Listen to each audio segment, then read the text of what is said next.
नमस्कार दोस्तों। आज मैं आपको सुनाने जा रहा हूं मुंशी प्रेमचंद की एक बहुत ही प्रसिद्ध और बहुचर्चित कहानी नमक का दरोगा। आवाज मैं अजय कपूर। जब नमक का नया विभाग बना और ईश्वर प्रदत्त वस्तु के व्यवहार करने का निषेध हो गया तो लोग चोरी छिपे इसका व्यापार करने लगे। अनेक प्रकार के छल प्रपंचों का सूत्रपात हुआ। कोई घूस से काम निकालता था, कोई चालाकी से। अधिकारियों के पवारा थे। पटवारी गिरी का सर्वसम्मानित पद छोड़ छोड़कर लोग इस विभाग की बरकंदाजी करते थे। इसके दरोगा पद के लिए तो वकीलों का भी जी ललचाता था। यह वो समय था जब अंग्रेजी शिक्षा और ईसाई मत को लोग एक ही वस्तु समझते थे। फारसी का प्रबल्य था। प्रेम की कथाएं और श्रृंगार रस के काव्य पढ़कर फारसीदा लोग सर्वोच्च पदों पर नियुक्त हो जाया करते थे।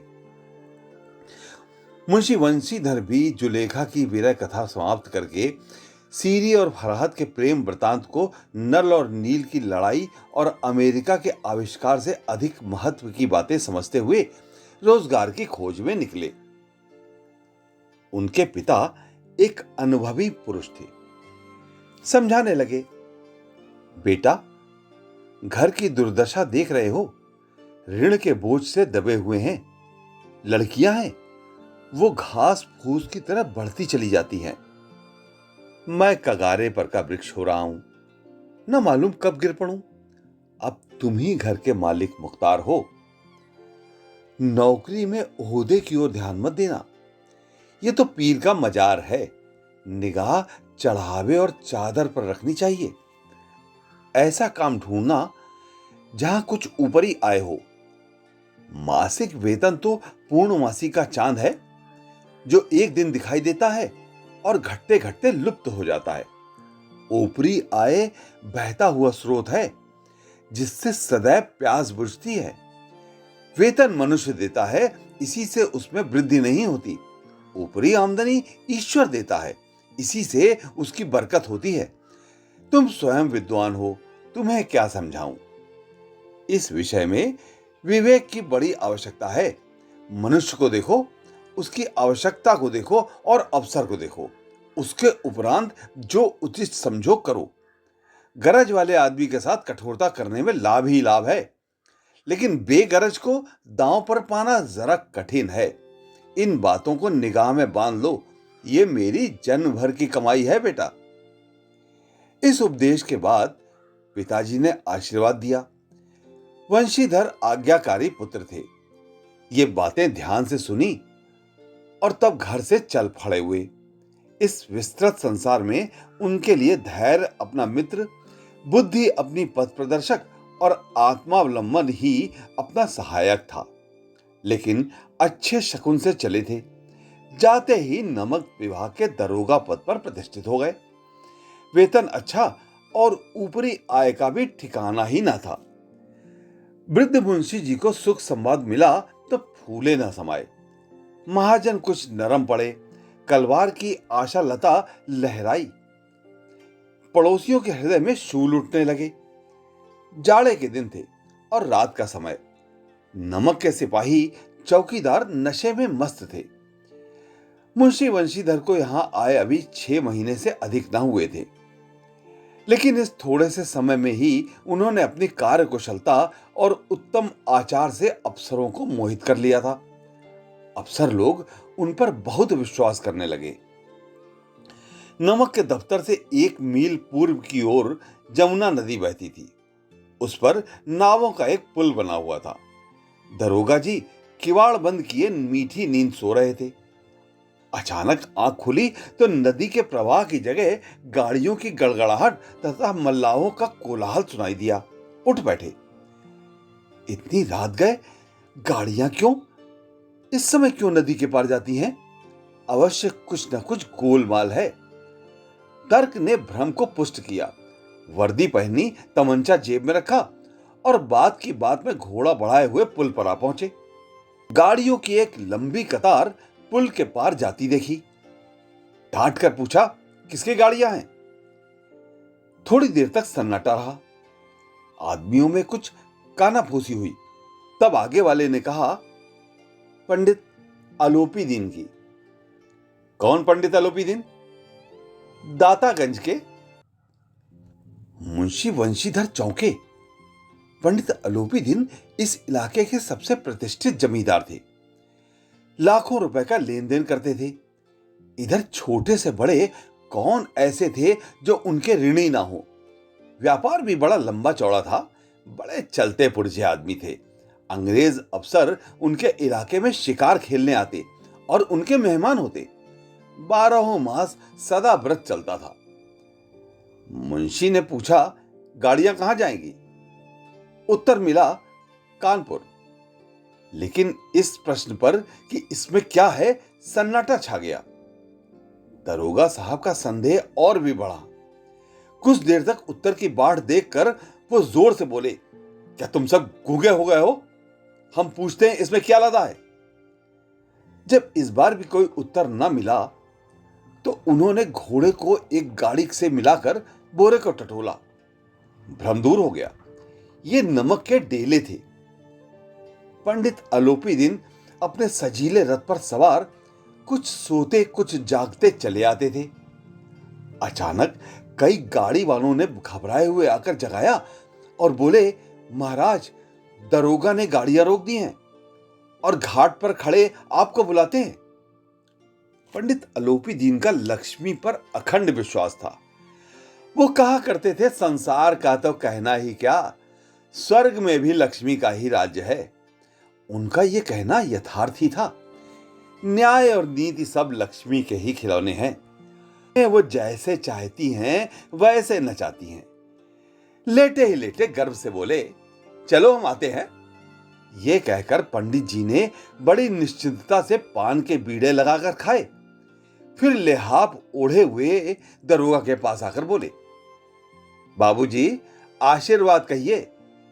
कहिए, हमसे कौन सा अपराध हुआ कि गाड़ियां रोक दी? हम ब्राह्मणों पर तो आपकी कृपा दृष्टि रहनी चाहिए। वंशीधर रुखाई से बोले, सरकारी हुक्म। पंडित आलोपी दीन ने हंसकर कहा, हम सरकारी हुक्म को नहीं जानते और न सरकार को। हमारे सरकार तो आप ही हैं। हमारा और आपका तो घर का मामला है। हम कभी आपसे बाहर हो सकते हैं। आपने व्यर्थ का कष्ट उठाया। ये हो नहीं सकता कि इधर से जाएं और इस घाट के देवता को भेंट न चढ़ाएं। मैं तो आपकी सेवा में स्वयं ही आ रहा था। वंशीधर पर ऐश्वर्य की मोहनी वंशी का कुछ प्रभाव न पड़ा। ईमानदारी की नई उमंग थी। कड़क कर बोले, हम उन नमक हरामों में से नहीं हैं जो कौड़ियों पर अपना ईमान बेचते फिरते हैं। आप इस समय हिरासत में हैं। आपको कायदे के अनुसार चालान होगा। बस मुझे अधिक बातों की फुर्सत नहीं है। जमादार बदलू सिंह, तुम इन्हें हिरासत में ले चलो। मैं हुक्म देता हूं। पंडित आलोपी दीन स्तंभित हो गए। गाड़ी वालों में हलचल मच गई।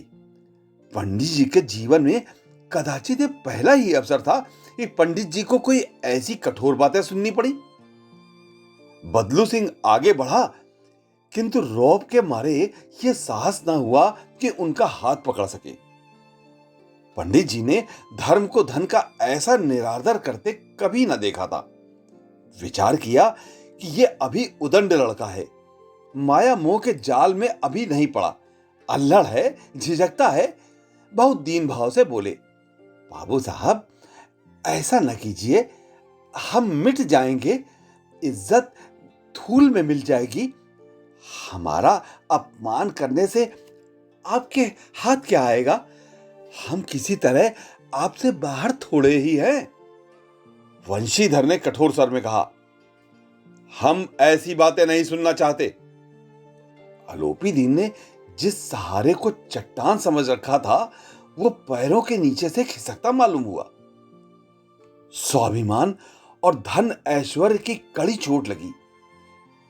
किंतु अभी तक धन की सांख्यिक शक्ति का पूरा भरोसा था।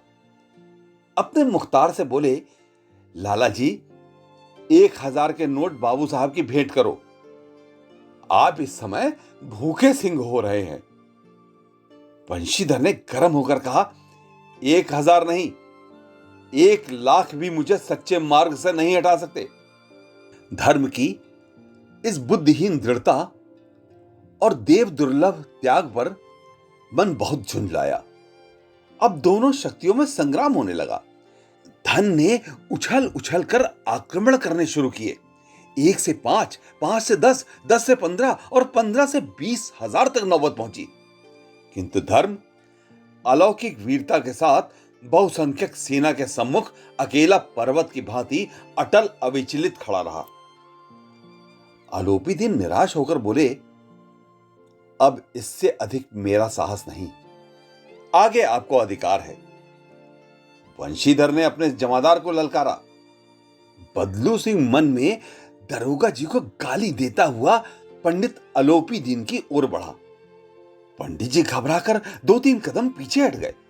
अत्यंत दीनता से बोले, बाबू साहब, ईश्वर के लिए मुझ पर दया कीजिए। मैं 25,000 पर निपटारा करने को तैयार हूं। असंभव बात है। 30,000 पर किसी तरह भी संभव नहीं। क्या 40,000 पर भी नहीं? 40,000 नहीं, 40,00,000 पर भी असंभव है। बदलू सिंह, इस आदमी को हिरासत में ले लो। अब मैं एक शब्द भी नहीं सुनना चाहता। धर्म ने धन को पैरों तले कुचल डाला। आलोपीदीन ने एक हृष्ट पुष्ट मनुष्य को हथकड़ियां लिए हुए अपनी तरफ आते देखा। चारों ओर निराश और कातर दृष्टि से देखने लगे। इसके बाद मूर्छित होकर गिर पड़े। दुनिया सोती थी, पर दुनिया की जीभ जागती थी। सवेरे देखिए तो बालक वृद्ध सबके मुंह से यही बात सुनाई देती थी। जिसे देखिए वही पंडित जी के इस व्यवहार पर टीका टिप्पणी कर रहा था। निंदा की बौछारें हो रही थी, मानो संसार से अब पापी का पाप कट गया है। पानी को दूध के नाम से बेचने वाला ग्वाला, कल्पित रोज नामचे भरने वाले अधिकारी वर्ग, रेल में बिना टिकट सफर करने वाले बाबू लोग, जाली दस्तावेज बनाने वाले सेठ और साकार, ये सब के सब देवताओं की भांति गर्दनें चला रहे थे। जब दूसरे दिन पंडित आलोपीदीन अभियुक्त होकर कांस्टेबलों के साथ हाथों में हथकड़ियां, हृदय में ग्लानि और क्षोभ भरे लज्जा से गर्दन झुकाए अदालत की ओर चले, तो सारे शहर में हलचल मच गई। मेलों में कदाचित आंखें इतनी व्यग्र न होती होंगी। भीड़ के मारे छत और दीवार में कोई भेद न रहा। किंतु अदालत में पहुंचने की देर थी। पंडित आलोपीदीन इस अगाध वन के सिंह थे।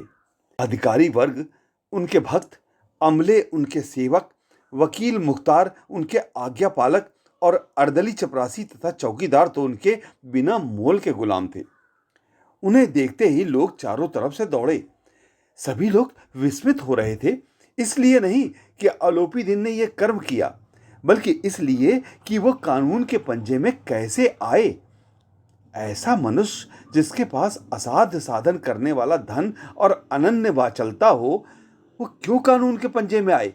प्रत्येक मनुष्य उनसे सहानुभूति प्रकट करता था। बड़ी तत्परता से इस आक्रमण को रोकने के निमित्त वकीलों की एक सेना तैयार की गई। न्याय के मैदान में धर्म और धन में युद्ध ठन गया। वंशीधर चुपचाप खड़े थे। उनके पास सत्य के सिवा न कोई बल था, न स्पष्ट भाषण के अतिरिक्त कोई शस्त्र। गवाह थे, किंतु लोभ से डांवाडोल। यहां तक कि मुंशी जी को न्याय भी अपनी ओर कुछ खिंचा हुआ दिख पड़ता था। वो न्याय का दरबार था, परंतु उसके कर्मचारियों पर पक्षपात का नशा छाया हुआ था। किंतु पक्षपात और न्याय का क्या मेल? जहां पक्षपात हो वहां न्याय की कल्पना नहीं की जा सकती। मुकदमा शीघ्र ही समाप्त हो गया। डिप्टी मजिस्ट्रेट ने अपनी तजवीज में लिखा, पंडित आलोपीदीन के विरुद्ध दिए गए प्रमाण निर्मूल और भ्रमात्मक है। वो एक बड़े भारी आदमी है। ये बात कल्पना के बाहर है कि उन्होंने थोड़े से लाभ के लिए कोई ऐसा दुस्साहस किया हो। यद्यपि नमक के दरोगा मुंशी बंशीधर का अधिक दोष नहीं है, लेकिन यह बड़े खेद की बात है कि उसकी उदंडता और विचारहीनता के कारण एक भले मानुष को कष्ट झेलना पड़ा।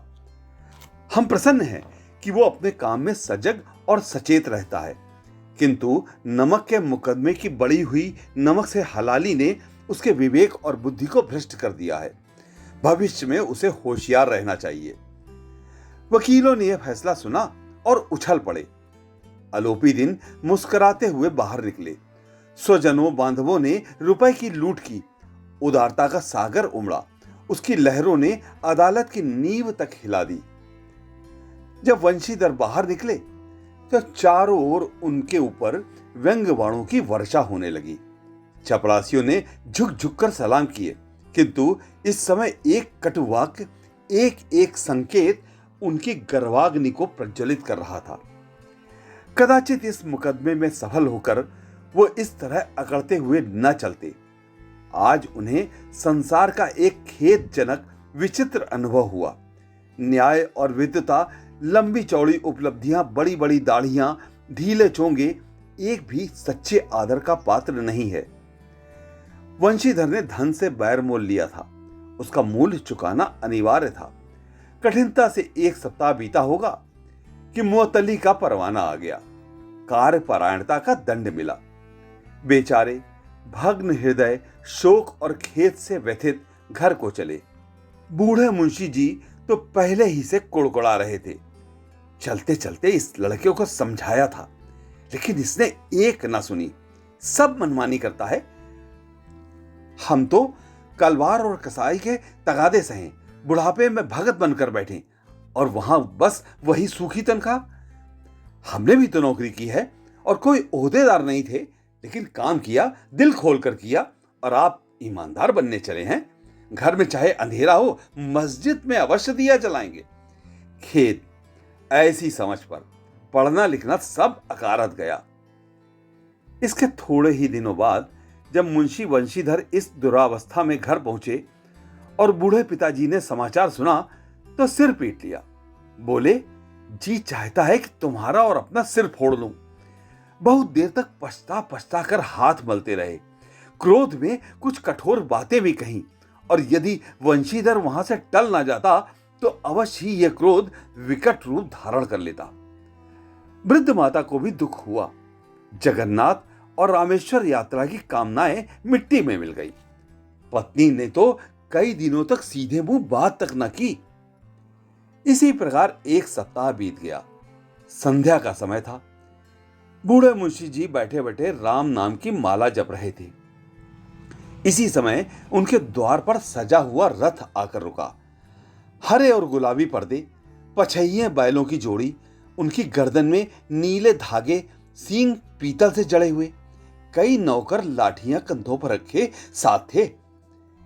मुंशी जी अगवानी को दौड़े तो देखा पंडित आलोपी दीन है। झुककर दंडवत की और लल्लो चप्पो की बातें करने लगे। हमारा भाग्य उदय हुआ जो आपके चरण इस द्वार पर आए। आप हमारे पूज्य देवता हैं। आपको कौन सा मुंह दिखावे, मुंह में तो कालिख लगी हुई है, किंतु क्या करें, लड़का अभागा कपूत है। ये तो आपसे क्या मुंह छिपाना पड़ता। ईश्वर निसंतान रखे, पर ऐसी संतान न दे। आलोपी दीन ने कहा, नहीं भाई साहब, ऐसा ना कहिए। मुंशी जी ने चकित होकर पूछा, ऐसी संतान को और क्या कहें।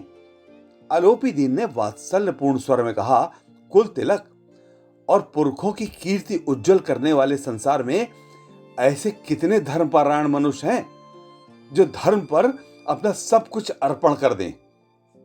पंडित आलोपी दीन ने वंशीधर से कहा, दरोगा जी, इसे खुशामद ना समझिए। खुशामद करने के लिए मुझे इतना कष्ट उठाने की जरूरत न थी।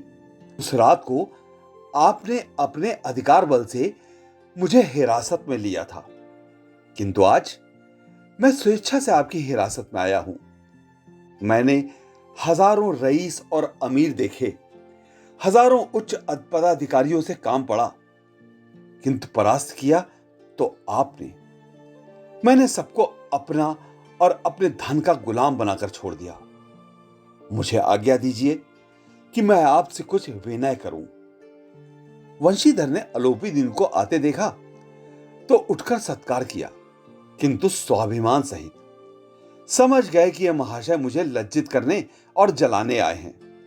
क्षमा प्रार्थना की चेष्टा नहीं की, वरन उन्हें अपने पिता की यह ठकुर सुहाती की बात असह्य ही प्रतीत हुई। पर पंडित जी की बातें सुनी तो मन की मैल मिट गई। पंडित जी की उड़ती हुई दृष्टि से देखा, सद्भाव छलक रहा था। गर्व ने अब लज्जा के सामने सिर झुका दिया। शर्माते हुए बोले, यह आपकी उदारता है जो ऐसा कहते हैं। मुझसे जो कुछ अविनय हुई है उसे क्षमा कीजिए। मैं धर्म की बेड़ी में जकड़ा हुआ था, नहीं तो वैसे मैं आपका दास हूं। जो आज्ञा होगी वो मेरे सिर माथे पर। अलोपीदीन ने विनीत भाव से कहा, नदी तट पर आपने मेरी प्रार्थना स्वीकार नहीं की, किंतु आज स्वीकार करनी पड़ेगी। वंशीधर बोले, मैं किस योग्य हूं, किंतु जो कुछ सेवा मुझसे हो सकती है उसमें त्रुटि ना होगी। पंडित अलोपीदीन ने एक स्टांप लगा हुआ पत्र निकाला और उसे वंशीधर के सामने रखकर बोले, इस पद को स्वीकार कीजिए और अपने हस्ताक्षर कर दीजिए। मैं ब्राह्मण हूं, जब तक यह सवाल पूरा न कीजिएगा द्वार से ना हटूंगा। मुंशी वंशीधर ने उस कागज को पढ़ा तो कृतज्ञता से आंखों में आंसू भर आए। पंडित अलोपीदीन ने उनको अपनी सारी जायदाद का स्थायी मैनेजर नियुक्त किया था। 6,000 वार्षिक वेतन के अतिरिक्त रोजाना खर्च अलग, सवारी के लिए घोड़ा, रहने को बंगला, नौकर चाकर मुफ्त। कंपित स्वर में बोले, पंडित जी, मुझ में इतनी सामर्थ्य नहीं है कि मैं आपकी उदारता की प्रशंसा कर सकूं, किंतु ऐसे उच्च पद के योग्य मैं नहीं हूं। अलोपीदीन हंसकर बोले, मुझे इस समय एक अयोग्य मनुष्य की ही जरूरत है। वंशीधर ने गंभीर भाव से कहा, यूं मैं आपका दास हूं। आप जैसे कीर्तिवान सज्जन पुरुष की सेवा करना मेरे लिए सौभाग्य की बात है, किंतु मुझ में न विद्या है, न बुद्धि, न वो स्वभाव जो इन त्रुटियों की पूर्ति कर देता है। ऐसे महान कार्य के लिए एक बड़े मर्मज्ञ अनुभवी मनुष्य की जरूरत है। अलोपीदीन ने कलमदान से कलम निकाली और उसे वंशीधर के हाथ में देकर बोले, न मुझे विद्वता की चाह है, न अनुभव की, न मर्मज्ञता की, न कार्य कुशलता की। इन गुणों के महत्व को खूब पा चुका हूं। अब सौभाग्य और सुअवसर ने मुझे वो मोती दे दिया जिसके सामने योग्यता और विद्वता की चमक फीकी पड़ जाती है। ये कलम लीजिए, अधिक सोच विचार न कीजिए, दस्तखत कर दीजिए। परमात्मा से यही प्रार्थना है कि वो आपको सदैव वही नदी के किनारे वाला बेमुरव्वत, उदंड, कठोर परंतु धर्मनिष्ठ दरोगा बनाए रखे। वंशीधर की आंखें टपटपा आई। हृदय के संकुचित पात्र में इतना एहसान न समा सका। एक बार फिर पंडित जी की ओर भक्ति और श्रद्धा की दृष्टि से देखा और कांपते हुए हाथ से मैनेजरी के कागज पर हस्ताक्षर कर दिए। अलोपीदीन ने उन्हें प्रफुल्लित होकर गले लगा लिया और यह कहानी यहीं पर समाप्त होती है। आपको अगर हमारी यह कहानी पसंद आई हो तो हमारे चैनल को सब्सक्राइब कीजिए और बेल आइकन भी दबा दीजिए, जिससे आगे की सारी पोस्ट आपको समय पर मिलती रहे। धन्यवाद।